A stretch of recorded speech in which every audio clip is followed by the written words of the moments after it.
Praise the Lord. ஆண்டவராக இயேசு கிறிஸ்து நாமத்திற்கு மகிமை உண்டாகட்டும்.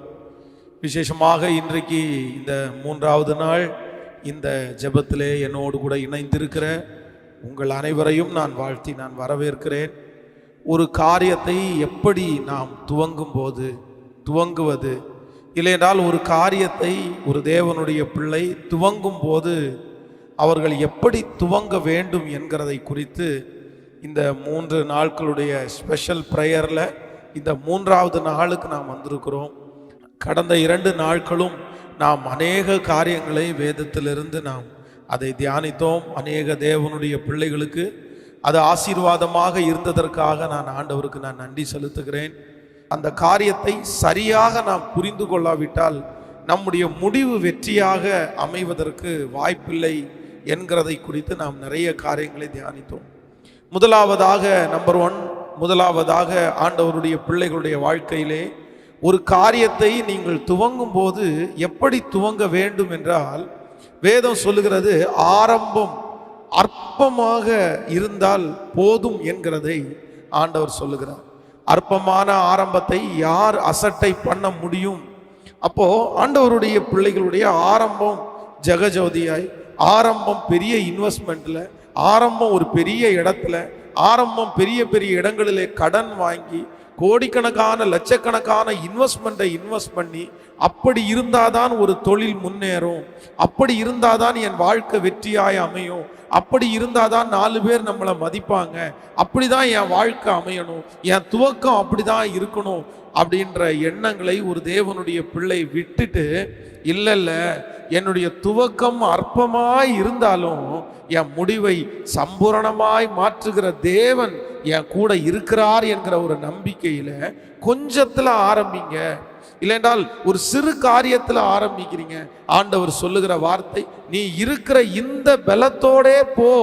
அப்ப ஆண்டவர் அந்த கொஞ்சத்தை பெருக பண்ணுகிறவர், அற்பமான ஆரம்பத்தை ஆசீர்வதிக்கிற கர்த்தர். அதனால நிறைய பேர் காலதாமதம் பண்ணுகிறவர்கள், எனக்கு இப்படியெல்லாம் வந்தாதான் நான் ஆரம்பிப்பேன், இந்த மாதிரி எல்லாம் இருந்தாதான் நான் துவங்குவேன் என்று நினைக்கிறவர்களுக்கு அந்த வார்த்தை மிகவும் பிரயோஜனமாய் இருந்ததற்காக ஆண்டவருக்கு நன்றி செலுத்துகிறேன். 2வது நாள் விசேஷமாக ஆண்டவர் நம்மோடு கூட பேசினார். ஒரு தேவனுடைய பிள்ளையினுடைய வாழ்க்கையிலே துவக்கம் எப்படி இருக்க வேண்டும் என்றால் ஜெபமாய் இருக்க வேண்டும் என்று ஆண்டவர் பேசினார். ஒரு காரியத்தினுடைய துவக்கம் ஜெபமாய் இருக்குமேயானால் அந்த காரியத்தினுடைய முடிவு ஜெயமாகத்தான் இருக்கும் என்கிறதை குறித்து 2வது நாளிலே ஆவியானவர் நம்மோடு பேசினார். நீங்கள் எதற்கு முக்கியத்துவம் கொடுக்கிறீர்களோ இல்லையோ, ஒரு காரியத்தை ஆரம்பித்ததற்கு பிறகு அல்ல, அந்த காரியத்தினுடைய தடுமாறும் போது அல்ல, அந்த காரியம் ஆரம்பிக்கிறதற்கு முன்பாகவே. அதுதான் ஆண்டவர் சீசர்களை பார்த்து சொல்லும்போது சொல்லுவார், சோதனைக்கு உட்படாதபடி விழித்திருந்து ஜெபம் பண்ணுங்க. சோதனை வந்ததற்கு பிறகு ஜெபம் பண்ணுங்கப்பா அப்படின்னு ஆண்டவர் சொல்லல. ஒரு சோதனை வரும், வந்ததுக்கு அப்புறம் பார்த்துக்கலாம் அப்படின்னு சொல்லல. சோதனைக்கு உட்படாதபடி, ஒரு பிரச்சனை வர்றதற்கு முன்பாக ஜெபிக்கணுமாமா. அதான் வேதம் சொல்லுது, பலவானை முந்தி கட்டினாலே ஒழிய அவனுடைய உடைமைகளை கைப்பற்ற முடியாது. ஒரு தேவனுடைய பிள்ளையினுடைய வாழ்க்கையில ஒரு திருமண உறவை ஆரம்பிக்கிறதற்கு முன்பாய், ஒரு தொழிலை ஆரம்பிக்கிறதற்கு முன்பாய், ஒரு வீடு கட்டுகிற பணியை ஆரம்பிக்கிறதற்கு முன்பாய், இல்லை என்றால் நீங்கள் நினைக்கிற ஏதோ ஒன்றை ஆரம்பிக்கிறதற்கு முன்பாகவே ஃபர்ஸ்ட் துவங்கும் போதே எதுல துவங்கிடணும் அப்படின்னா ஜெபத்துல துவங்கிடணும். இன்னைக்கு நிறைய பேர் தோல்வி அடைந்ததற்கு வேறு எதுவும் காரணம் அல்ல, அவர்களுக்கு ஜெபமே இல்லாம ஆரம்பிச்சிடுறாங்க. அதை குறித்து ஒரு பெரிய விளக்கத்தை கடந்த நாட்களில் நேற்றைய தினத்திலே உங்களுக்கு அந்த காரியத்தை உங்களோடு கூட நான் பேசினேன். இன்றைக்கு இந்த 3வது நாளில் இந்த கடைசி செக்ஷன்ல கூட ஒரு சில காரியங்களை உங்களுக்கு தெளிவாய் சொல்லி உங்களுக்காக இன்னைக்கு ஜெபித்து நான் முடிக்க ஆசைப்படுகிறேன். எனக்கு ஒரு பெரிய நம்பிக்கை இருக்கிறது. இந்த ஜெபம், இந்த 3 நாட்கள் ஜெபத்துல கலந்து கொண்டிருக்கிற அநேகருடைய வாழ்க்கையில ஆண்டவர் பெரிய அற்புதத்தை செய்ய போகிறார். இனி நீங்கள் துவங்கி நஷ்டப்பட்ட காலங்களெல்லாம் ஆண்டவர் மாற்றி இனி துவங்குறதுல ஆண்டவர் உங்களோடு கூட இருந்து உங்களை நடத்தி ஒரு மிகப்பெரிய வெற்றியை உங்களுக்கு தருவார் என்று நான் விசுவாசிக்கிறேன். ஆண்டவருடைய பிள்ளைகளே, இன்றைக்கு சொல்லுவதற்கு அநேக காரியங்கள் இருக்கிறது. ஆனால் ஒரு 2 காரியத்தை உங்களுக்கு விளக்கமாய் சொல்லி மற்றதையெல்லாம் மிக சீக்கிரமாய் உங்களுக்கு சொல்லி உங்களுக்காக ஜெபிக்க போகிறேன். ஆண்டவருடைய பிள்ளைகள், ஒரு காரியத்தை துவங்குறதற்காக நீங்கள் நினைத்து விட்டீர்களே, ஆனால் அதற்காக ஜெபித்து விட்டாகிவிட்டது. அதற்காக ஆண்டவர் காரியங்களை வாய்க்க பண்ணிட்டாரு, எல்லாம் நடந்துட்டு இருக்குது. இப்போ துவங்க போறீங்க. துவங்க போகிற ஒரு தேவனுடைய பிள்ளையினுடைய வாழ்க்கையிலே மிக அதிகமான ஒரு நம்பிக்கை வேண்டும். அதை முடிப்போம் என்கிற நம்பிக்கையோடு நீங்க தொடரணும். அது என்ன போராட்டம் வந்தாலும், என்ன பிரச்சனை வந்தாலும், எந்த தீமையை நான் அடைந்தாலுமே இந்த காரியத்தை நான் கண்டிப்பா இதனுடைய வெற்றியை பார்க்கிற வரைக்கும் நான் விடமாட்டேன் அப்படின்ற ஒரு எண்ணம் தேவனுடைய பிள்ளைகளுக்கு வேண்டும். அதைத்தான் வேதம் சொல்கிறது. கலப்பையின் மேல் தன் கையை வைத்து பின்னிட்டு பார்க்கிற எவனும் தேவனுடைய ராஜ்யத்திற்கு தகுதி உள்ளவன் அல்ல. இன்னைக்கு இருக்கிற நிறைய பேருடைய வாழ்க்கையில கஷ்டம் என்ன அப்படின்னா, ஒரு காரியத்தை துவங்கி பாதியிலே விட்டுறாங்க பாருங்களேன். அதுல கஷ்டம் வந்த உடனே, பிரச்சனை வந்த உடனே, அதுல யாராவது ஒருத்தர் எதிர்த்த உடனே அந்த காரியத்தை உடனே விட்டுட்டு இன்னொரு பிசினஸ் ஆரம்பிக்கலாமா, இன்னொரு காரியம் ஆரம்பிக்கலாமா. இப்போ பொதுவாக நான் ஊழியக்காரனா இருக்கிறேன். நான் ஊழியத்திற்காக இந்த இடத்துல கோயம்புத்தூர் பட்டணத்துல வந்து ஊழியத்தை ஆரம்பித்து 2005 இந்த ஊழியம் ஆரம்பிக்கப்பட்டு இந்த ஊழியம் நடந்து கொண்டிருக்கிறது. ஆனா இந்த கோயம்புத்தூருக்கு நான் வந்ததே ஆண்டவருடைய ஒரு மிகப்பெரிய நடத்துதல். இந்த கோயம்புத்தூர் பட்டணத்துல நான் ஊழியம் செய்வேன்னு நினைக்கல. இந்த கோயம்புத்தூர் பட்டணத்துல ட்ரீட்மெண்ட்டுக்காக தான் வந்தேன். 9 மாதம் ஒரு வீட்டிலே இந்த கோயம்புத்தூர் பட்டணத்துல யாருக்குமே தெரியாமல் மருந்து சாப்பிட்டுட்டு ஒரு நாள் 24 மாத்திரை சாப்பிட்டு ஒரு ரூமுக்குள்ளே அடைஞ்சு கிடந்த எனக்கு ஆண்டவர் வந்து, நான் சென்னையில இருந்தேன், திருச்சியில இருந்தேன், கன்னியாகுமரியில இருந்து கோயம்புத்தூர் வந்து சென்னைக்கு போய் திருச்சி போய் திரும்ப கோயம்புத்தூர் பட்டணத்துல நான் வந்தேன். அவ்வளவு தூரம் ஆண்டவர் என்னை இந்த இடத்துல கொண்டு வந்தாலும் இந்த ஊழியத்தை ஆரம்பித்ததற்கு பிறகு போராட்டங்களை நான் பார்த்தேனா, பிரச்சனைகளை நான் பார்த்தேனா அப்படின்னு சொன்னா, நிச்சயமா நான் பெரிய பெரிய பிரச்சனைகள் எல்லாம் பார்த்தேன், பெரிய பெரிய போராட்டத்தை எல்லாம் பார்த்தேன்.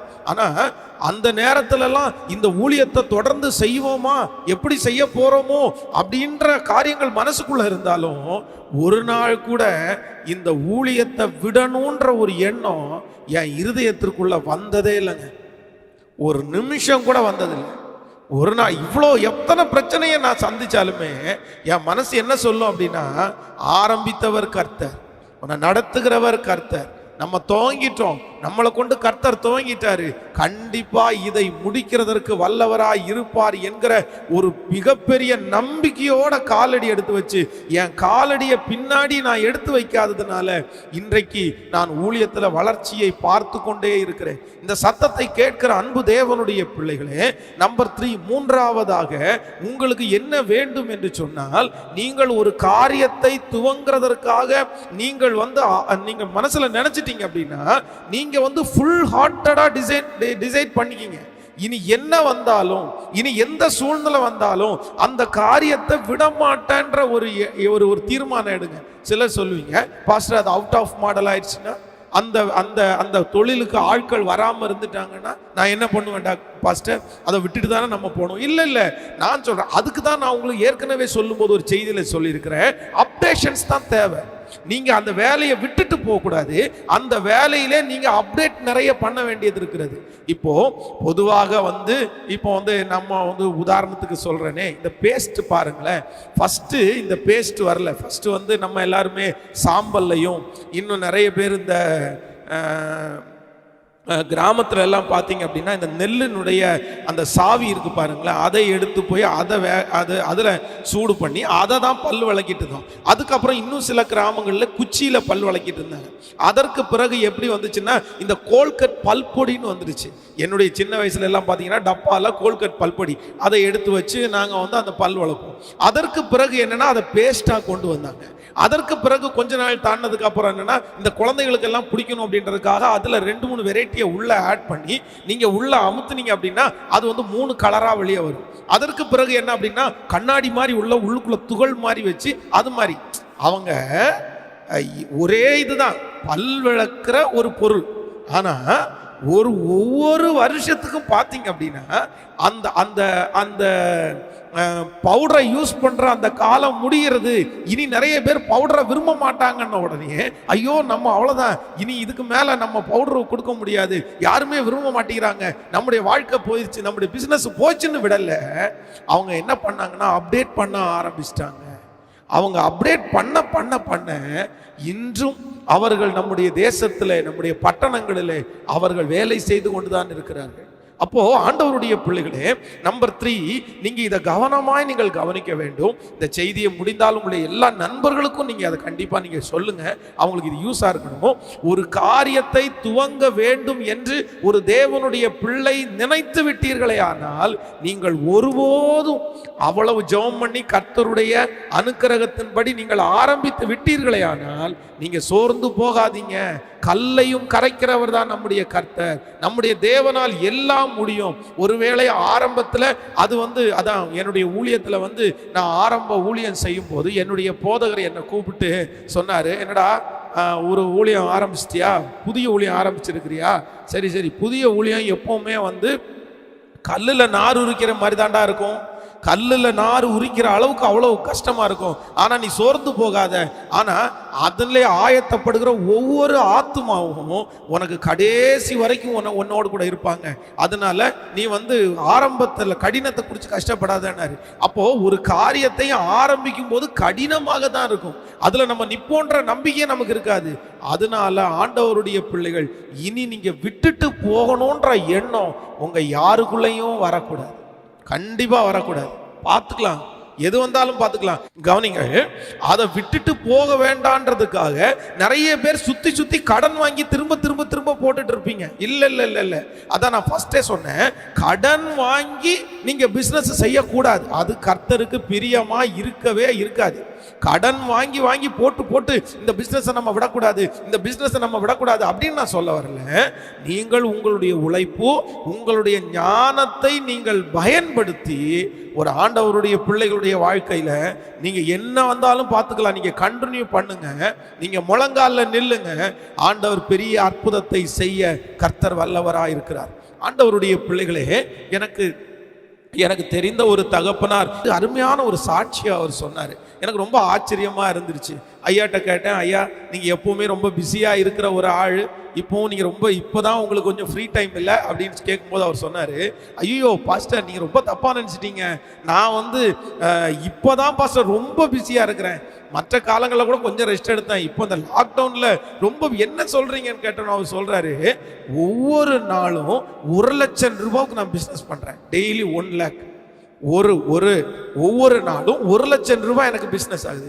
என்னையா சொல்றீங்க அப்படின்னு கேட்டா, ஆமா பாஸ்டர், ஆண்டவருடைய சமூகத்துல முழங்கால நின்று டெய்லி காலையில 5 மணிக்கு நான் என் பிசினஸ்க்காக ஜெபம் பண்ணுவேன். அந்த ஜபத்தை இன்னைக்கு வரைக்கும் நான் தவற விட்டதில்லை. இந்த லாக்டவுன் காலங்களில் ஆண்டவர் எனக்கு 1,00,000 ரூபா பிஸ்னஸாக ஆண்டவர் என்ன பார்க்க பண்ணுறாரு.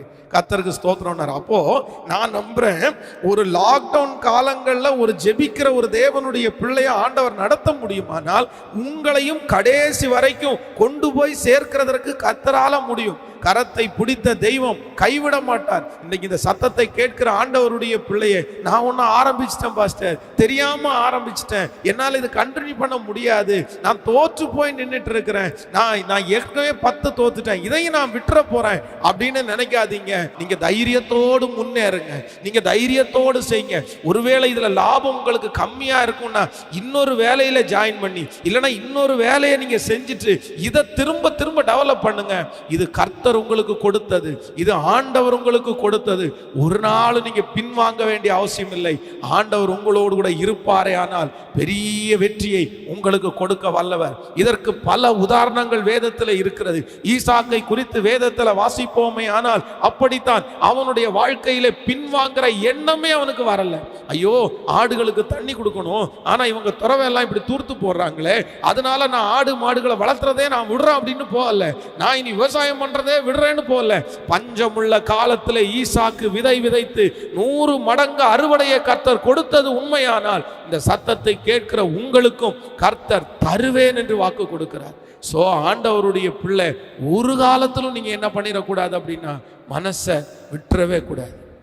சோ துவங்குற நீங்க திரும்பி பார்க்க கூடாது. நம்பர் 3, நீங்க மறக்காதீங்க, துவங்குற ஒரு ஆண்டவருடைய பிள்ளை ஒரு நாளும் நீங்க என்ன பண்ணக்கூடாதுன்னா எந்த பிரச்சனைக்காகவும் உங்களுக்கு விரோதமாய் பொறாமைப்படுகிறவர்கள் எழும்புவார்கள், உங்களை பகைக்கிறவங்க எழும்புவாங்க. ஆனா நீங்க என்ன பண்ணிடக்கூடாதுன்னா அதை விட்டுற மட்டும் செய்யாது. ஒரு காரியத்தை துவங்கும் போது ஒரு தேவனுடைய பிள்ளைக்கு நிலைவரம் தேவை. அங்கேயும் இங்கேயும் இங்கே பாதி நாள் அங்கே பாதி நாள் இப்படி இருந்துடக்கூடாது. ஒரு நிலைவரம் உங்கள் வாழ்க்கையிலே மிக அவசியம். நம்பர் 4, 4வதாக ஒரு தேவனுடைய பிள்ளை ஒரு காரியத்தை துவங்கும் போது இதை நீங்க கண்டிப்பா நீங்க செய்யணும். ஒரு வசனத்தை வேதத்தை திறந்து நம்ம வாசிக்க போகிறோம். லூக்கா எழுதின சுவிசேஷத்தை எடுத்துக்கொள்ளுங்கள். 14ஆம் அதிகாரத்தை நாம் எடுக்க போகிறோம். லூக்கா எழுதின சுவிசேஷத்துல 14ஆம் அதிகாரம் 30வது வசனத்தை நாம் வாசிக்க போகிறோம். 14ஆம் அதிகாரத்துல 30வது வசனத்தை நாம் எல்லாரும் சேர்ந்து நம்ம வாசிக்கலாமா? இந்த மனுஷன் கட்ட தொடங்கி முடிக்க திராணி இல்லாமல் போனான் என்று சொல்லி தன்னை பரியாசம் பண்ணாதபடிக்கு அதை கட்டி தீர்க்கிறதற்கு தனக்கு நிர்வாகம் உண்டோ இல்லையோ என்று முன்பு உட்கார்ந்து செல்லும் செலவை கணக்கு பாராமல் இருப்பானோ? நன்றாய் கவனமாய் நீங்கள் இந்த வசனத்தை வாசிக்கலாம். லூக்கா 14ஆம் அதிகாரம் 30வது வசனம். இப்போ நீங்க 28ல இருந்து கூட வாசிக்கலாம். உங்களில் ஒருவன் ஒரு கோபுரத்தை கட்ட மனதாயிருந்து அஸ்திபாரம் போட்ட பின்பு முடிக்கிறதற்கு திராணி இல்லாமல் போனால் பார்க்கிறவர்கள் எல்லாரும் இந்த மனுஷன் கட்ட தொடங்கி முடிக்க திராணி இல்லாமல் போனான் என்று சொல்லி தன்னை பரியாசம் பண்ணாதபடிக்கு அதை கட்டி தீர்க்கிறதற்கு தனக்கு நிர்வாகம் உண்டோ இல்லையோ என்று முன்பு அவன் உட்கார்ந்து செல்லும் செலவை கணக்கு பாராமல் இருப்பானோ? ஆண்டவர் இந்த இடத்துல வேதத்தில் எழுதி வைத்திருக்கிறார். ஒரு மனுஷன் ஒரு கோபுரத்தை கட்டுறதற்காக தீர்மானிக்கிறான். அந்த கோபுரத்தை கட்டுறதற்காக தீர்மானிக்கிற அந்த மனுஷன் அவமானப்படாதபடி, மற்றவங்க அவனை கஷ்டப்படுத்தாதபடி. அப்படின்னா இவன் கோபுரத்தை கட்டுறதுக்கு பெருசா பெருமையா ஆரம்பிச்சான், ஆனா இவனால முடிக்கவே முடியல, ஐயோ அப்படின்னு 10 பேர் அவர்களை பார்த்து கிண்டல் பண்ணாதபடி, நக்கல் பண்ணாம இருக்கணும்னா வேதம் சொல்லுது அவங்க என்ன பண்ணணுமாமா? முன்பு அந்த கோபுரத்தை கட்டுவதற்கு உண்டான செலவை அவன் என்ன பார்க்கணுமாமா? கணக்கு பார்க்க வேண்டும். அதுல எவ்வளவு செங்கல் செலவாகும், அதற்கு எவ்வளவு சிமெண்ட் செலவாகும், அதுக்கு எவ்வளவு தண்ணி செலவாகும், அது எந்த இடத்துல கட்டலாம் அப்படின்னா ஒரு ப்ளூ பிரிண்ட் முதலிலே உங்களுக்கு தேவை. இந்த ப்ளூ பிரிண்ட் ஒருத்தருடைய கையில இல்லாம ஒரு தொழிலை இனி ஆரம்பிக்குமானால், ஒரு காரியத்தை இனி ஆரம்பிப்போமேயானால் நிச்சயமாக நீங்கள் வெற்றி அடைய முடியாது. நிறைய பேர் தோற்று போனதுக்கு என்ன காரணம் அப்படின்னா, நான் சொல்லுவேன், நிறைய பேர் தோற்று போனதற்கு காரணம் நிறைய பேர் கணக்கு பார்க்கவே இல்லை. இந்த கணக்கு பார்க்கறதுனா என்ன அப்படின்னா, இப்போ ஒரு திருமண உறவு என்று வைத்துக் கொள்ளுங்கள். ஒரு கணவன் மனைவி இணைய போகிறாரு. இணைய போகும்போது அவர் ஒரு ஊர்ல இருப்பாரு, அவர் ஒரு செட்டப்ல வளர்ந்துருக்கிறாரு, இந்த அம்மா இவங்க ஒரு செட்டப்ல வளர்ந்துருக்காங்க. இப்போ 2 ஊர்ல 2 செட்டப்ல 2 நண்பர்களோட வித்தியாசமாய் பழகினவர்கள் 2 பேரும் இப்போ ஒன்னா வாழ போறாங்க. இப்போ ஒன்னா வாழ போகும்போது சிலது நன்மை இருக்கும், சிலது கெட்டது இருக்கும். இவங்களுடைய கேரக்டர் அவங்களுக்கு இருக்காது, அவங்க கேரக்டர் இவங்களுக்கு இருக்காது, இவங்களுக்கு பிடிக்கிறது அவங்களுக்கு பிடிக்காது, அவங்களுக்கு பிடிக்காது, இந்த மாதிரி பல காரியங்கள் இருக்கும். ஆனா திருமணம் ஆகிறதற்கு முன்பாக வாழ்க்கைப்பட போகிறவர்கள் என்ன பண்ணணும்னா உட்கார்ந்து முதல்ல யோசிக்கணும்.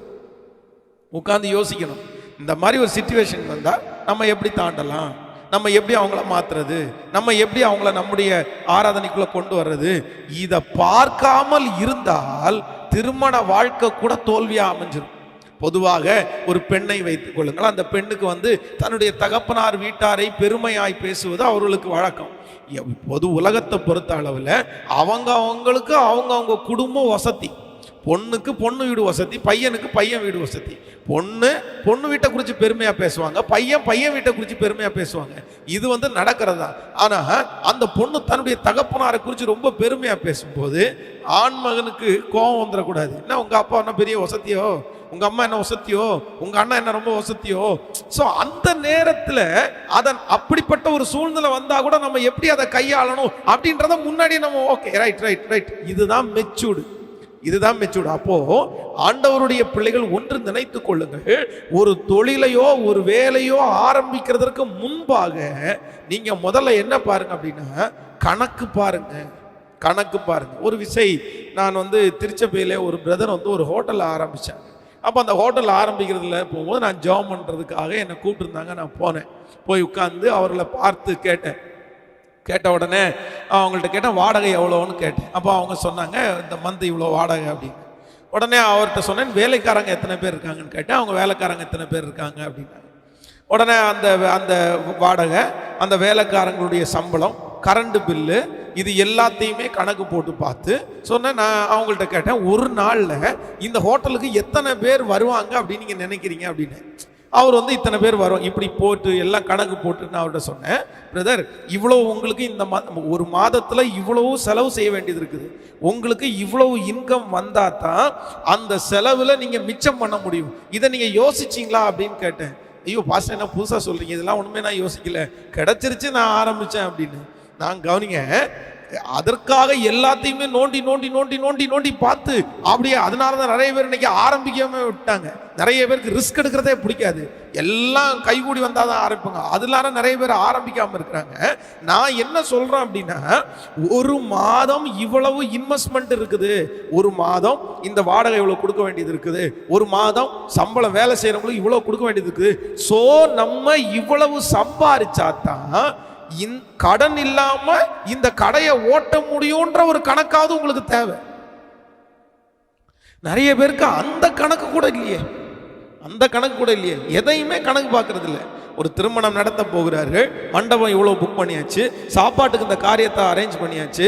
நான் சொல்றேன் நம்ம கையில இருக்கிறது இவ்வளவுதான், ஒருவேளை மொய்ப்பணம் வந்துச்சுன்னா இவ்வளவு வரும் அப்படின்னு ஒரு ஐடியா பண்ணி கடனே இல்லாம அதை முடிக்கிறதுக்கு ட்ரை பண்றதை விட்டுப்புட்டு இருக்கிறதே பெரிய மண்டபம், இருக்கிறதுலே பெரிய ஸ்டுடியோ, இருக்கிறதுலே பயங்கரமான சாப்பாடு. ரொம்ப கவனமா இருங்க ஆண்டவருடைய பிள்ளைகளே.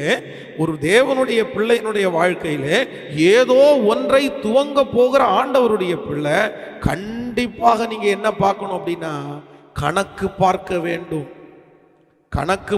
வேண்டும். இது நான் சொல்றது இல்ல, ஆண்டவரே இந்த இடத்துல சொல்லி வச்சிருக்கிறார். ஒரு தேவனுடைய பிள்ளைக்கு இந்த கால்குலேஷன் அப்படி என்கிறது மிக அவசியம். நீங்கள் மத்தேயு எழுதின சுவிசேஷத்திலே 18ஆம் அதிகாரத்திலே நீங்கள் எடுப்பீர்களே ஆனால், மத்தேயு எழுதின சுவிசேஷம் 18ஆம் அதிகாரத்தில் 23வது வசனத்தை வாசிக்கும் போது 18ஆம் அதிகாரம் 23வது வசனத்தை நீங்கள் வாசிப்பீர்களே ஆனால் ரொம்ப அழகாக, எப்படி எனில் பரலோக ராஜ்யம் தன் ஊழியக்காரிடத்தில் கணக்கு பார்க்க வேண்டும் என்றிருந்த ஒரு ராஜாவுக்கு ஒப்பனையா இருக்கிறது. அவன் கணக்கு பார்க்க தொடங்கின போது 10,000 தாலந்து கடன்பட்டவன் ஒருவனை அவனுக்கு முன்பாய் கொண்டு வந்தார்கள். இந்த இடத்துல ஆண்டவர் சொல்றாரு, பரலோக ராஜ்யத்தையே ஆண்டவர் என்ன எதற்கு ஒப்பிடுறாருன்னா கணக்கு பார்க்கிற ஒரு ஊழியக்காரனாமா. இன்னொரு இடத்துல நீங்க ஆண்டவர் ஒரு எஜமானன் ஒருவனுடைய கையில் 5 தாலந்து 2 தாலந்து 1 தாலந்து, இந்த 5 தாலந்து 2 தாலந்து 1 தாலந்து கொடுத்து வெளியூருக்கு போயிட்டு வந்த அந்த எஜமானன் திரும்பி அவர்களிடத்துல என்ன கேட்டானாமா, கணக்கு கேட்டான்.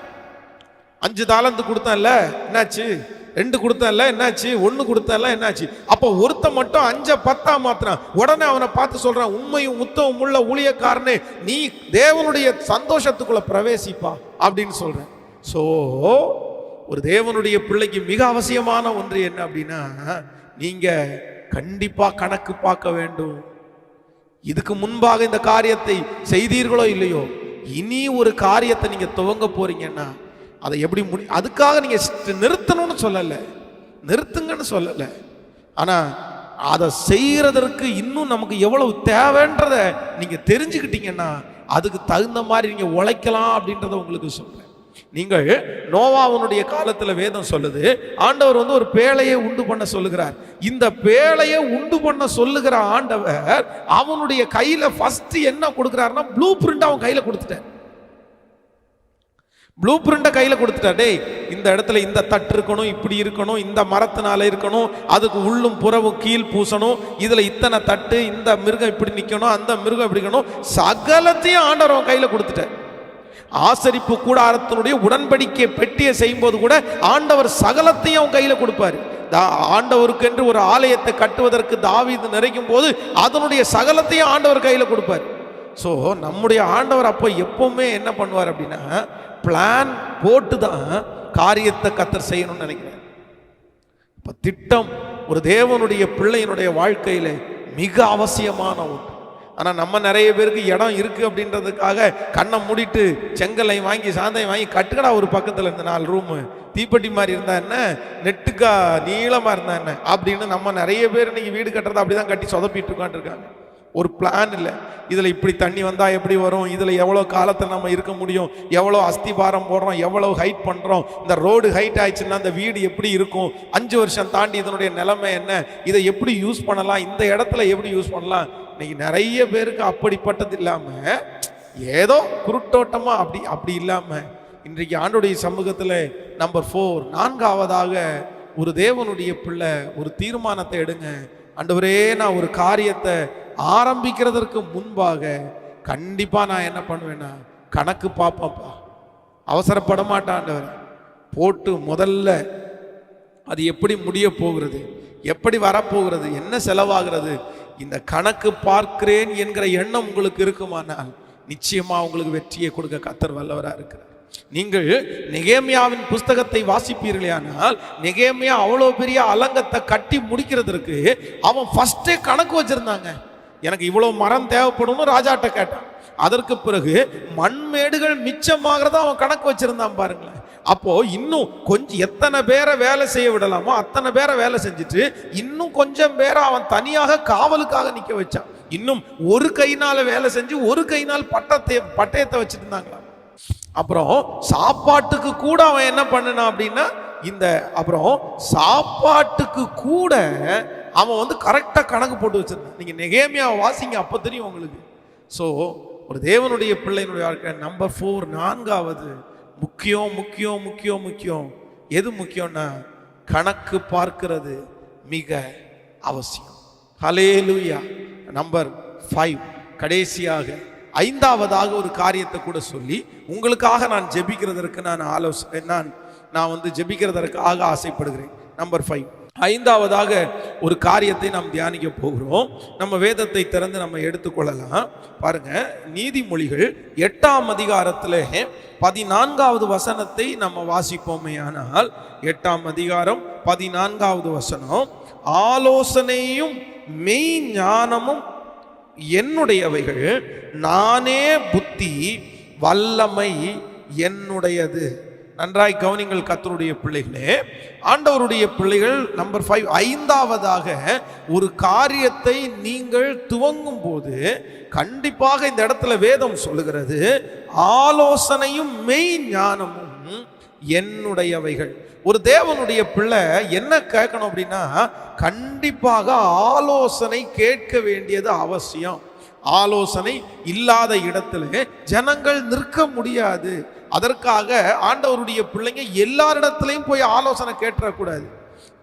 நிறைய பேர் ஆலோசனை கேட்கறது ஒண்ணுமே சாதிக்காதவங்கள்ட்ட, அவங்களுக்கு அதை குறித்த அனுபவமே இருக்காது, அவங்க வெற்றி அடைஞ்சிருக்கவே மாட்டாங்க, அவங்கள்ட்ட போய் ஆலோசனை கேட்டிருப்பாங்க. ஆண்டவருடைய பிள்ளைகளே, நான் வந்து நேரடியாக இந்த காரியத்தை கேட்டிருக்கிறேன்.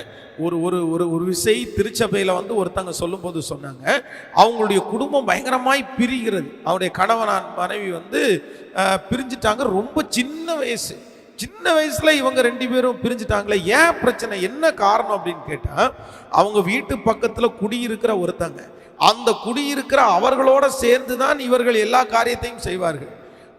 என்னாச்சு அப்படின்னு கேட்டா, அந்த குடியிருக்கிற அந்த பக்கத்துல குடியிருக்கிற அந்த அம்மா தன்னுடைய கணவனாரை விட்டு பிரிந்தார்கள். எப்படி என்றால், அவங்க திருமணமாயிருக்குது.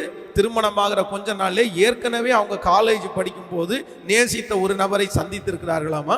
சந்தித்த உடனே அவங்களுக்கும் இவங்களுக்கும் ஒரு பழைய அன்பு அவங்களுக்கு வந்த உடனே இந்த கணவனார் வேண்டாம் என்று உதறி தள்ளிவிட்டு, அந்த நான் ஃபஸ்ட்டு உங்களை தான் நான் நேசித்தேன் அப்படின்னா அவங்கள திருமணம் பண்ணிட்டாங்க. இந்த பிள்ளைகிட்டத்தில் இவங்க பேசி பேசி பேசி பேசி, நீ ஏற்கனவே இந்த மாதிரி காலேஜ் படிக்கும் போது நீ வந்து நேசிச்சிருக்கிறியா? ஆமா நேசிச்சிருக்கேன்னு அவங்க சொன்ன உடனே அவங்க ஊருக்கு போகும்போது கரெக்டா அந்த பையனை பார்த்து, இப்போ ரொம்ப கொடுமையானது என்னன்னா, இந்த திருமணம் பண்ணின அந்த பையனை விட்டுட்டு நான் எப்படினாலும் நேசிச்ச ஒருத்தரை தான் நான் திருமணம் பண்ணுவேன்னு அவரை விட்டுட்டு போய் அவங்கள கல்யாணம் பண்ணிட்டேன். எவ்வளவு கொடுமை பாருங்க. அப்போ நீங்கள் ஆலோசனை கேட்க வேண்டியது அவசியம். ஆனா ஆலோசனை யாரிடத்திலே கேட்கிறீர்கள் என்கிறது ரொம்ப கவனம். சும்மா வர்றவங்கள்ட்டையும் போறவங்கள்ட்டையும் போய் ஆலோசனை கேட்டிருக்க கூடாது. உங்களை பற்றி தெரியாதவங்கள்ட்ட போய் ஆலோசனை கேட்டிருக்க கூடாது. ஆலோசனையை தவறாய் ஆலோசனை சொல்லுகிற இடத்துல போய் ஆலோசனை கேட்கக்கூடாது. இதற்கு வேதத்தில் நிறைய உதாரணங்கள் நமக்கு இருக்கிறது. நீங்கள் வந்து அம்னோனை குறித்து வேதத்தில் வாசிக்க முடியும். தவறான ஆலோசனை, நண்பன் தவறான ஆலோசனை கொடுத்து அம்னோன் கடைசியில் அந்த தாமார் என்கிற தன்னுடைய சகோதரியை தவறாய் நடத்தி அவன் வந்து கடைசியில் செத்தே போயிட்டான். அந்த சூழ்நிலை வந்துருச்சு. ஸோ தவறான ஆலோசனை சில நேரத்தில் உங்களை சாவு வரைக்கும் கொண்டு விட்டுரும். உங்களை எல்லாத்தையும் இழக்க பண்ணும். நீங்க கூட நிறைய பேர் இந்த சத்தத்தை கேட்கிறவர்கள் தவறான ஆலோசனையை கேட்டு கேட்டு தவறான ஆலோசனையின் பேர் நடந்து எத்தனை பணத்தை இழந்திருக்கிறார்கள், குடும்பத்தை இழந்தவர்கள் எத்தனையோ பேர், எத்தனை பேரை நான் பார்த்திருக்கிறேன். நல்ல ஆலோசனை என்கிறது நம் பொறுத்த அளவில் ஆண்டவர் நமக்கு ஆலோசனை கொடுப்பார். நான் உனக்கு போதித்து நீ நடக்க வேண்டிய வழியை உனக்கு காட்டுவேன், உண்மையில் என் கண்ணை வைத்து உனக்கு ஆலோசனை சொல்லுவேன். கத்திரிடத்துல போங்க, ஜபத்துல உட்கார்ந்துருங்க, வேதத்தை திறந்து வாசிங்க. ஆண்டவர் உங்களுக்கு வெற்றியாய் நடத்துவார். இல்லாவிட்டால் நல்ல ஊழியக்காரர்கள், அதுவும் ஊழியக்காரர்களிலே இன்றைக்கு எல்லா ஊழியக்காரர்கள் என்கிற போர்வையில் இருக்கிறவர்களையும் ஆண்டவருடைய பிள்ளையை நம்ப முடியாது. நான் யாரையும் குற்றப்படுத்தியோ குறை சொல்லவோ இல்லை, கண்டிப்பா அதை செய்ய மாட்டேன், அது நமக்கு வேலை இல்லை. ஆனா இன்றைக்கு இருக்கிற கிறிஸ்தவ சமுதாயத்துல நிறைய பேர் இல்லை, நல்ல ஆலோசனை சொல்றவங்க இல்லை. நான் வந்து ஒரு இதெல்லாம் நீங்க கேட்கணுன்றதுக்காக நான் சொல்றேன். ஒரு தவறான உபதேசம் செய்கிற ஒரு நபருடைய மீட்டிங் வந்து கோயம்புத்தூர்ல நடந்துருச்சு. அப்ப நான் அவங்கள்ட்ட சொல்றேன், எப்பா அந்த மீட்டிங் வந்து ஒருத்தர் கேட்டார் போலாமான்னு, நீங்க கொஞ்சம் விட்டுருங்க, நீங்க சத்தியத்துல நல்லா தெரிஞ்சுக்கிட்டு போனீங்கன்னா நல்லா இருக்கும், அவங்க பேசுறது வந்து உங்களுக்கு புரியும், அது தப்பா சரியானு புரியும் அப்படின்னு சொன்னேன். ஆனா அந்த நபர் வந்து காலையில 5 மணி ஆராதனைக்கு மட்டும்தான் நம்ம சர்ச்சுக்கு வருவாங்க, மற்றபடி இன்னொரு திருச்சபைக்கு போகிறவர். அப்புறம் போயிட்டார், அந்த மீட்டிங் அட்டன் பண்ணாரு. அட்டன் பண்ணதுக்கு அப்புறம் காலையில கிட்டத்தட்ட 1.5 வருஷம் அவர் 5 மணி ஜபத்துக்கு வரவே இல்லை. எனக்கு ஆச்சரியமாச்சுட்டேன், ஒரு நாள் கூட தவறாத மனுஷன் எப்படி இப்படி வந்து விட்டுட்டார் அப்படின்னு. கடைசியில் ஒரு நாள் என்னுடைய திருச்சபையில இருக்கும்போது ரொம்ப உருக்குலைஞ்சு ஆள் வந்து முகம்லாம் கருத்து போய் மாறி அப்படியே ஓன்னு அழுதுட்டு வந்தாரு. என்ன பிரதர் ஆச்சு அப்படின்னு கேட்டேன். பாஸ்டர், இங்க அந்த 5 மணி ஜபத்துக்கு வரும்போது நான் நல்லா இருந்தேன் பாஸ்டர், ஆனா ஒரு தவறான உபதேசத்திற்கு நான் போனேன். நீங்க கூட ஒரு நாள் எச்சரிப்பு கொடுத்தீங்க இந்த மாதிரி போகக்கூடாதுன்னு, ஆனா நான் போயிட்டேன். அந்த உபதேசத்துல சொல்லி கொடுத்தாங்க, நீங்க ஏற்கனவே செஞ்ச பாவத்தை மன்னிப்பு கிடைச்சிருச்சு, இனி செய்ய போகிற பாவத்திற்கும் மன்னிப்பு ஆண்டவர் கொடுத்துட்டாரு, அதெல்லாம் பரவாயில்ல, நீங்க தப்பு பண்றது ஒன்றும் பரவாயில்ல, என்ன பண்றது, மனுஷனா பிறந்தா தப்பெல்லாம் வரத்தான் செய்யும், செய்யத்தான் செய்வாங்க அப்படின்னு என்னிடத்திலே அவர்கள் பிரசங்கம் பண்ணாங்க. அவங்க சொன்ன வார்த்தை ஏற்கனவே எல்லாமே நிர்ணயம் பண்ணி இருக்குது, நீ இப்படிதான் இருப்ப, இப்படிதான் ஆவ, நீ இந்த தப்பு பண்ணுவ, இந்த தப்பை பண்ண மாட்டேன்னு ஏற்கனவே நிர்ணயம் பண்ணிருக்கு. அதனால ஜெபிக்க வேண்டிய அவசியம் இல்லை, நீ ஏன் ஜெபிக்கணும், உனக்காக எல்லாமே ஆயத்தம் பண்ணியாச்சு, ஜெபிக்க வேணான்ட்டாங்க. பரிசுத்தமா வாழலைன்னா கூட பிரச்சனை இல்லைன்ட்டாங்க. நானும் இந்த மாதிரி நினைச்சிட்டு போய் திரும்பவும் குடிப்பழக்கத்திற்கு அடிமையானேன். சும்மா ஒரு நாள் குடிச்சு பார்க்கலாம், ஆண்டவர் தான் மன்னிக்கிறவராச்சே, தண்டனை ஒன்றும் கிடைக்காது அப்படின்னு நான் பார்த்துட்டேன். ஆனால் இன்னைக்கு வெளியவே வர முடியாத அளவுக்கு நான் சிக்கிட்டேன் பாஸ்டர், என்னை மன்னிச்சிருங்க அப்படின்னு ஜெபம் பண்ண சொன்னார். நான் அவருக்காக ஜெபம் பண்ணி பரிதாபப்பட்டு ஜெபம் பண்ணி நான் அனுப்புனேன். நான் ரொம்ப வருத்தமா இருந்துச்சு. இந்த சத்தத்தை கேட்கிற ஆண்டவருடைய பிள்ளைகளை மிக கவனமாயிருங்கள். இன்றைக்கு இருக்கிற சமுதாயத்திலே, இன்றைக்கு இருக்கிற கிறிஸ்தவ சமுதாயத்திலே நிறைய கள்ள உபதேசங்கள் எழும்ப ஆரம்பித்து விட்டது. ஒரு நிறைய கள்ள உபதேசங்கள் எங்கு பார்த்தாலும் மனிதனுக்கு ஜனங்களை பார்த்து ஜனங்களுக்காக அவர்களை பிரியப்படுத்துறதற்காக நிறைய மாறிடுச்சு. இல்ல இல்ல இல்ல, ரொம்ப கவனமா இருங்க, ரொம்ப கவனமா இருங்க. நீங்க ஆலோசனை கேட்கிற நபர் ரொம்ப முக்கியம். நீங்க செய்தியை கேட்கிற நபர் ரொம்ப முக்கியம். நீங்கள் யாருடைய செய்தியை கேட்கிறீர்கள் அது மிக அவசியம், மிக அவசியம். அவங்க நல்லவர்களா, அவங்க பரிசுத்தமா வாழ்றாங்களா, அவங்களுடைய சாட்சி என்ன, அவங்க எதை சொல்ல வர்றாங்க, அது வேதத்தின்படி சரியா இருக்கிறதா தவறா இருக்குதா, நீங்க ஒப்பிட்டு பார்க்கணும், ஒப்பிட்டு பார்க்கணும். நானா இருந்தா கூட அப்படிதான் சொல்றேன். வேதத்திலிருந்து ஒரு தூதன் இறங்கி வந்தா கூட ஆண்டவர் சொல்றாரு, வேதத்தின்படி ஒப்பிட்டு பாருங்க, ஒப்பிட்டு பாருங்க. கவனமா ஆண்டவருடைய பிள்ளைங்க. ஸோ நம்பர் 5, 5வது, ஒரு தேவனுடைய பிள்ளை ஒரு காரியத்தை ஆரம்பிக்கிறதற்கு முன்பாக நீங்கள் செய்ய வேண்டிய 5வது காரியம் என்ன அப்படின்னா, நீங்க கண்டிப்பா என்ன பண்ணணும்னா ஆலோசனை கேட்க வேண்டும். நீங்கள் 2 நாளாகமம் 10ஆம் அதிகாரம் 8வது வசனத்தில் நீங்கள் வாசிப்பீர்கள். யெரொபெயாம் என்கிற அந்த சாலோமோனுடைய மகனை குறித்து வேதம் சொல்லுகிறது, அவன் தன் மத்தியிலே நடந்த தன்னோடு கூட வளர்ந்த வாலிபர்களுடைய ஆலோசனையை கேட்டு முதியோருடைய ஆலோசனையை தள்ளி விட்டதுனால வேதம் சொல்லுது அவனுடைய ராஜ்யபாரத்தை இழக்கக்கூடிய சூழ்நிலை வந்துருச்சு. உங்களுக்கு தெரியும், அவன் ராஜ்யபாரத்தை இழந்தான். தாவீது அழகாய் கட்டி காத்த ராஜ்யபாரியம், அவன் அந்த ராஜ்யபாரம் அப்படியே சுக்கு நூறா உடைஞ்சு போயிருச்சு. இது எதனால தெரியுமா? தவறான ஆலோசனையை கேட்டதுனால. நீங்கள் ஒரு வேதத்தில் ஒரு கிழட்டு தீர்க்கதரிசியும் ஒரு இளம் தீர்க்கதரிசியும் குறித்து வேதம் சொல்லும். அந்த இளம் தீர்க்கதரிசியை ஆண்டவர் தீர்க்க தரிசனம் சொல்றதுக்காக அனுப்பி விடும்போது ஆண்டவர் சொன்னார், நீ எங்கேயும் நிற்காத, நீ ஊழியத்தை செய்துவிட்டு திரும்பி நீ வந்துருன்னு ஆண்டவர் சொல்றாரு. ஆனா அந்த மனுஷன் கேட்கவே மாட்டார். அவன் இந்த கிழட்டு தீர்க்கதரிசியின் இடத்துல எவ்வளவோ சொல்லுவாரு, வேணாயா, இல்ல ஆண்டவர் என்ன இல்ல உன்னிட்ட பேசின ஆண்டவர் தான் என்கிட்ட பேசினாரு.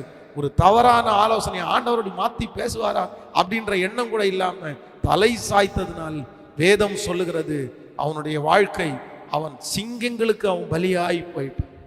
அவ்வளவு கொஞ்ச நேரத்துக்கு முன்னாடி தான் இஸ்ரவேல் ராஜாவே கதிகலங்க பண்ணின மனுஷன் ஒன்றும் இல்லாம போயிட்டான். காரணம் என்ன தெரியுமா? ஒரே ஒன்றுதாங்க, ஒன்றே ஒன்றுதாங்க, தவறான ஆலோசனை. ஆலோசனை ரொம்ப அவசியம். ஆனால் அதே நேரத்தில் தவறான ஆலோசனையை ஒரு தேவனுடைய பிள்ளை ஒரு நாளும் நீங்கள் கேட்டவே கூடாது. ஆமேன் சொல்லுங்க. ஸோ இந்த 3 நாட்களும் உங்களோட நிறைய காரியங்களை ஆண்டவர் பேசியிருப்பார்னு நான் விசுவாசிக்கிறேன். ஆண்டவருடைய பிள்ளைகளே, இந்த சத்தியத்தை திரும்ப திரும்ப நீங்கள் கேளுங்க. உங்களுடைய நண்பர்களுக்கு கண்டிப்பாக இந்த சத்தியத்தை சொல்லுங்க. ஆண்டவர் உங்க கூட இருப்பார். உங்களுக்காக நான் எல்லாருக்காகவும் ஜெபிக்க போறேன். ஆண்டவர் உங்களுடைய தோல்விகளை ஜெயமாய் மாற்றப் போகிறார். இனி நீங்கள் ஆரம்பிக்கிறதை கர்த்தர் கடைசி வரைக்கும் ஆண்டவர் உங்களை கொண்டு போய் நிறுத்துறதற்கு கர்த்தர் வல்லவராக இருக்கிறார். ஆண்டவர் உங்களை நடத்த போறார். இனி உங்கள் தோல்வி இல்லை. இனி உங்களுடைய காலடிகளை கர்த்தர் பிசக விடமாட்டார். உங்களோடு கர்த்தர் இருப்பார். இனி ஆரம்பிக்கிறது இல்லை என்றால் இதுக்கு முன்பாக ஆரம்பித்து நடந்து கொண்டிருக்கிறதை ஆண்டவர் வெற்றியாய் மாறப்போகிறார். நீங்கள் இருக்கிற இடங்களில் கேட்கிற இடங்களில் என்னோடு கூட இந்த நேரலையில் அப்படியே கண்களை மூடிக்கொள்ளுங்கள். கர்த்தர் உங்களோடு கூட இருப்பாராக. ஹல்லேலூயா, ஹல்லேலூயா. Thank you Jesus, thank you Jesus, thank you Jesus. ஆமென். நன்றி. கர்த்தர் நிச்சயமாய் உன்னோடு இருக்கிறார் என்று, கர்த்தர் நிச்சயமாய் உன்னோடு இருக்கிறார் என்று அநேகர் அறிந்து கொள்வார்கள். இது முதல் அநேகர் அறிக்கை செய்வார்கள், அநேகர் அறிந்து கொள்வார்கள். இது முதல் அநேகர் அறிக்கை செய்வார்கள். நான் உனக்கு போதித்து நடக்கும் பாதையை நாள்தோறும் காட்டுவேன், பயப்படாதே. நான் உனக்கு போதித்து நடக்கும் பாதையை நாள்தோறும் காட்டுவே, பயப்படாதே. இப்ப சொல்லுவோம், இயேசுக்கு சித்தினா இன்றோடு முடிந்தது மகனே. இயேசுக்கு சித்தினா இன்றோடு முடிந்தது மகளே. ரகமோ துவங்கி விட்டது, இது முதல் ரகமோ துவங்கி விட்டது. நான் உனக்கு போதித்து நடக்கும் பாதையை நாள்தோறும் காட்டுவே, பயப்படாதே. நான் உனக்கு போதித்து நடக்கும் பாதையை நாள்தோறும் காட்டுவே, பயப்படாதே.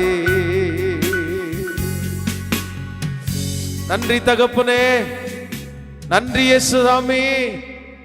நீர் எங்களை விடுவிக்க வல்லவர், நீர் எங்களை தூக்கி நிறுத்த வல்லவர். உங்களால் முடியாதது என்று எதுவுமே இல்லை. இந்த ஜெபத்தில் இந்த 3 நாட்களும் கலந்து கொண்ட பிள்ளைகளுக்காய் ஜெபிக்கிறேன் ஆண்டவரே. அவர்கள் துவங்கி இருக்கிற காரியம், அவங்கள் துவங்குகிற காரியத்தை ஆண்டவருடைய பிள்ளைகளுக்கு இனி ஜெயமாய் மாற்றுவீராக ராஜா.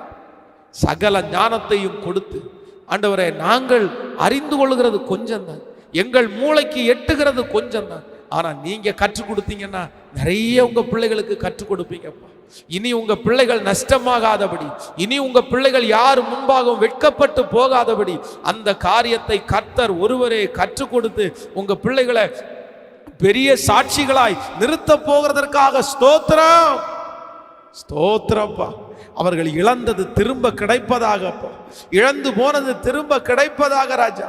அந்த தொழில் திரும்ப கிடைப்பதாக, அந்த பணம் திரும்ப கிடைப்பதாக, அவங்க நஷ்டப்பட்ட அந்த பணம் திரும்ப அவங்களுக்கு கிடைக்கட்டும் சாமி. நன்றி அப்பா. நிறைய பிள்ளைங்க இந்த சத்தத்தை கேட்கிறவங்க கமெண்ட் சொல்லியிருந்தாங்களே, ஐயோ நான் பணத்தை இழந்துட்டேன், அவசரப்பட்டு பணத்தை விட்டுட்டேன், யோசிக்காம பணத்தை விட்டுட்டேன், நான் நஷ்டம் அடைஞ்சிட்டேன், இனி எப்படி எழும்புறதுன்னு தெரியலன்னு கேட்டாங்களே. அவங்க எல்லாருக்காக உங்க சமூகத்தை பிடிச்சு கெஞ்சுறேன் அப்பா. விழுந்தவனை தூக்கி நிறுத்துகிறது நீர்தானே, தள்ளாடுகிற முழங்காலை உறுதிப்படுத்துகிறது நீர்தானே. உங்களால முடியாதது எதுவுமே இல்லப்பா. அவர்களுக்கு இன்னொரு மகிமையை கொடுத்து, இன்னொரு தொழிலை கொடுத்து, இன்னொரு வருமானத்தை கொடுத்து அந்த நஷ்டத்தை ஈடுகட்டுறதற்கு ஒரு அற்புதத்தை உம்முடைய பிள்ளைகளுக்கு செய்யும் ஆண்டவரே, செய்யும். உங்க மகிமை அவங்கள தாங்கட்டும், அவங்க நல்லா இருக்கட்டும், குடும்பம் நல்லா இருக்கட்டும், அவங்களை ஆசீர்வதிச்சு இன்னும் லட்சங்களை கோடிகளை அவங்களுக்கு கொடுங்கப்பா. உங்க கிருபை அவங்கள தாங்கி நடத்தட்டும், தொடர்ந்து உங்க மகிமை நடத்தட்டும். இயேசுவின் மூலம் ஜெபம் எடுக்கிறோம் ஜீவனோட நல்ல பிதாவே, ஆமென். என் ஆத்துமாவே கர்த்தரை ஸ்தோத்திரி, என் முழு உளமே பரிசுத்த நாமத்தை ஸ்தோத்திரி. என் ஆத்துமாவே கர்த்தரை ஸ்தோத்திரி, கர்த்தர் செய்த சகல உபகாரங்களையும் மறவாதே. நம்முடைய ஆண்டவராய் இயேசு கிறிஸ்துவின் கிருபை, பிதாவாகிய தேவனுடைய அன்பு, பரிசுத்த ஆவியானுடைய அந்யோன்ய ஐக்கியம் நம் அனைவரோடும் இன்றும் என்றும் சதா காலம் கூட இருப்பதாக. ஆமென்.